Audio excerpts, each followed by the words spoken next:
Hey, Namaste, I'm Namrata and welcome to my channel. Recently, I was going through this list of World Happiness Index 2020.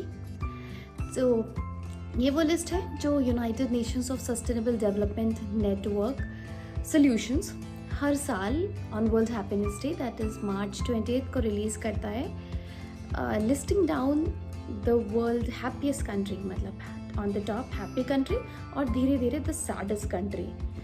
तो ये लोग हर साल survey करते हैं हर कंट्रीज़ का and then they bring out the list on 20th March. तो अभी की लिस्ट जब मैं देख रही थी तो first position was no doubt backed by Finland. Finland पहले पोजीशन पे थी, मतलब फिनलैंड सबसे ज़्यादा खुश कंट्री. देन फिनलैंड के लोग सबसे ज़्यादा खुश, मतलब देन उसके बाद followed by 3 Scandinavian countries, Denmark, Norway, Iceland. फिर 18th पोजीशन पे था यूनाइटेड स्टेट्स ऑफ अमेरिका. और आप लिस्ट पूरी देख लोगे एंड तक ऑलमोस्ट पहुँचते पहुँचते आपको इंडिया मिल जाएगा. मतलब 156 कंट्रीज थे लिस्ट में and India was at 144th position. तो अगर आप इस लिस्ट को अपसाइड डाउन कर देते हो, मतलब सैड कंट्रीज से हैप्पी कंट्रीज पे तरफ जाएंगे, तो इंडिया 12th नंबर पे आएगा. मतलब हम 156 कंट्रीज में 12वें सबसे दुखी कंट्रीज हैं. तो हम इतने सैड क्यों हैं? तो मैंने सोचा, मतलब कि रादर देन फाइंडिंग कि हम इतने सैड क्यों हैं, चलो देखते हैं कि फिनलैंड इतना खुश क्यों है, फिनलैंड के लोग इतने खुश क्यों हैं. तो जब उनसे पूछा गया, I try to find out, मैंने पढ़ा कुछ जगहों पे, तो पहले उनसे लगा लोगों को कि शायद वहाँ का एनवायरनमेंट, वहाँ का नेचुरल ब्यूटी इतना अच्छा है कि लोग जनरली खुश रहते हैं. तो जब उनसे पूछा गया तो उन्होंने बोला no maybe, but that was not the main reason. फिर लगा कि वहाँ की गवर्नमेंट पॉलिसीज़ बहुत अच्छी हैं. तो गवर्नमेंट पॉलिसीज़ हैं अच्छी, बट कुछ चीज़ें जो हमें जानने लायक है, जो बहुत ज़्यादा इंटरेस्टिंग मुझे लगी, जो मैं आपसे शेयर करना चाहती हूँ. दो that is not the main part of the video, but मैं आपसे शेयर करना चाहती हूँ कि फिनलैंड के लोग इतने खुश क्यों रहते हैं. सबसे अच्छी बात जो मुझे वहाँ लगी कि फिनलैंड में फादर ज़्यादा वक्त अपने बच्चे को देते हैं एज़ कम्पेयर टू मदर्स. एक डेटा के अनुसार on an average 8 minute per day, हर दिन का 8 मिनट पापा बच्चे को ज़्यादा वक्त देते हैं वहाँ से. Isn't that great? देन को पेरेंटिंग का बहुत चलन है वहाँ पे.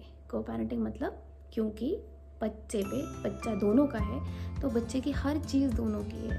तो दोनों पेरेंट्स, मम्मी पापा मिलकर बच्चे का ख्याल रखते हैं, बच्चे की छोटे छोटे चीज़ का ख्याल रखते हैं. देन वहाँ पे एक चीज़ बहुत अच्छी है कि out of every other country gender equality almost है ही नहीं. जेंडर इक्वालिटी की बात होती है वहाँ पे. मतलब that country is like one of the best countries for working working women के लिए वो बहुत अच्छी कंट्री है. देन वहाँ पे स्कूलों में हैप्पीनेस और हेल्थ को ज़्यादा प्रायोरिटी दी जाती है एज़ कम्पेयर टू अचीवमेंट. मतलब आपके स्कोर्स उतने ज़्यादा मायने नहीं रखते हैं जितने आपकी खुशी और आपका स्वास्थ्य मायने रखता है. बट ऑब्वियसली मतलब बच्चा खुश है, बच्चा स्वस्थ है, तो वो ऑटोमेटिकली उसके ग्रेड्स अप हो जाएंगे. Then there is very strange and wonderful thing जो वहाँ पे होती है. फिनिश पीपल फेलियर्स, मतलब हार को सेलिब्रेट करते हैं. वहाँ पे एवरी ईयर 13 अक्टूबर को international day for failure celebrate होता है. लोग वहाँ पे अपनी अपनी फेलियर सेलिब्रेट करते हैं. अगर हम सब जानते हैं failure is a stepping stone to success, हार के बाद एक जीत होती है, तो वो उसको सेलिब्रेट करते हैं. कितनी अच्छी बात है. लोग डिप्रेस नहीं होते कि मैं फेल हो गया. तो ये कुछ चीज़ें हैं जो मुझे बहुत ज़्यादा कैची, बहुत ज़्यादा इंटरेस्टिंग लगी. और ऐसे कुछ हिसाब दूसरी खुशहाल कंट्रीज़ का भी है. तो कमिंग बैक टू इंडिया, मैंने सोचा क्या है, मतलब हम लोगों में क्या प्रॉब्लम है, हम क्यों खुश नहीं रह सकते. तो बहुत सारी चीज़ें होती है. वैसे मैं कुछ ही चीज़ों की बात करूँगी यहाँ पे. तो मुझे लगा कि आई शुड डिस्कस पेरेंटिंग. मुझे पेरेंटिंग डिस्कस करना चाहिए आप लोगों से. हमारी पेरेंटिंग भी तो बहुत अच्छी, इतनी स्ट्रॉन्ग है, इतनी डिसिप्लिन है. और फिर मैंने सोचा कि let's not go into that कि किसकी पेरेंटिंग अच्छी है, किसकी बुरी है. बस मैंने I try to find out कि वहाँ कैसे पेरेंटिंग होती है वेस्ट में और हमारे यहाँ कैसे पेरेंटिंग होती है. डिफरेंस बस पता करना था. I just wanted to share the facts with you, the data with you, क्योंकि हर पेरेंटिंग अलग होती है. हम किसी से कुछ सीखना चाहें कि हमारे बच्चे के लिए क्या अच्छा है, क्योंकि वो अपने बच्चे के लिए वैसा करे, इट्स टू बैड. और parenting is a very different thing. Every child is different, so every parenting is different. तो आज हम पेरेंटिंग के बारे में ही बात करेंगे, difference between Indian parenting and western parenting. तो स्टार्ट करते हैं हम लोग बर्थिंग क्लासेस से. बर्थिंग क्लासेस बहुत कॉमन है वहाँ पे. मतलब क्या है ये बर्थिंग क्लासेस? वैसे इंडिया में भी ये कॉन्सेप्ट आ रहा है, आ चुका है बहुत जगह. बर्थिंग क्लासेस होती है बच्चे के बर्थ से, from the time mother pregnant होती है उसके बाद से दोनों कपल मतलब हस्बैंड और वाइफ जाके बर्थिंग क्लासेस अटेंड करते हैं. उनके रेगुलर सेशंस होते हैं जहाँ पे उन्हें सिखाया जाता है how to deal with labour. Husband कैसे हेल्प कर सकता है डिलीवरी में, डायपर चेंज करने में, बच्चे को नहलाने में, बच्चे को खिलाने में, उन दोनों को क्या करना चाहिए, दोनों पेरेंट्स को. दोनों के लिए नई चीज़ होती है, तो they both go to the birthing class. India में भी ये कॉन्सेप्ट आ रहा है, बट यहाँ पे अभी भी जनरली मदर ही अटेंड कर रही है बर्थिंग क्लासेस, क्योंकि as per the set norms it's not the cup of tea for fathers. Let's see आगे क्या होता है इंडिया में. देन वहाँ पे sex revealing of the child is celebrated. As पता है वो लीगल है वहाँ पे, सबको पता है कि बर्थ जो बच्चे का जो सेक्स है वो पहले पता करना is legal there, not like ours. वहाँ पे लोग एक्चुअली सेलिब्रेट करते हैं कि बच्चे का जिस दिन डॉक्टर उन्हें बताने वाली होती है कि आज आपको पता चलने वाला वो will be the sex of your child, the sex of your child. तो दोनों जाते हैं and it's a special session.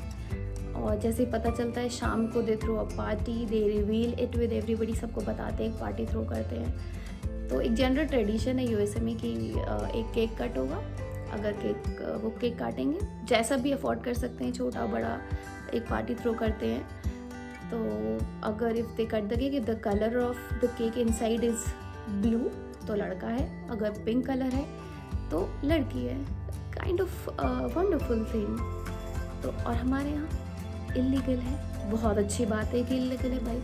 अगर लीगल कर दिया तो पता ही है शायद ही लड़कियाँ बचे. Then about maternity leave, US labour law के अनुसार मैटरनिटी लीव 3 months की होती है.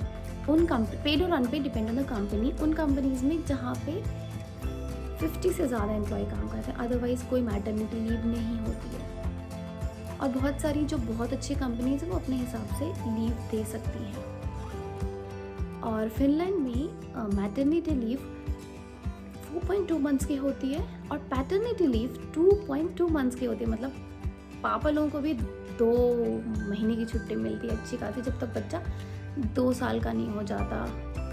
और हमारे यहाँ 6 months paid most of the companies में. तो हमारे इट इज़ लाइक ब्लेसिंग.